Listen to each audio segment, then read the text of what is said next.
Niger ta zama gatan kowa, duk wani bahaushe Niger ta zama gatan shi.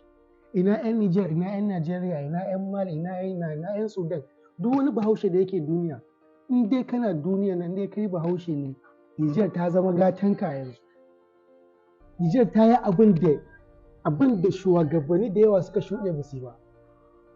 Gaskiya shugaban ƙasar Niger mai girma Tiani dole mu jinjina ma wannan abu da ke. Dole mu jinjina ma duk mai zagin ka dama hauka ne yake damun shi. Mun daɗe muna san cewa abubuwan da kake abubuwa yana ci gaba. Yanzu ina Hausawan Najeriya masu zagin Niger. Ina daƙiƙan mawaƙa masu zagin 'yan Niger. Masu zagin shugaban ƙasar Niger. Yanzu fa shi wannan da kuke zagi ya zama gatan ku fa. Yanzu duk duniya yanzu za a yi magana a ce wace ƙasa ce ƙasar Hausa. Ba wai Najeriya za a ce ba, ƙasar Niger za a ce, saboda ta karrama yaren Hausa ta mai da shi shine yaren ƙasar, da shi za a yi karatu, da shi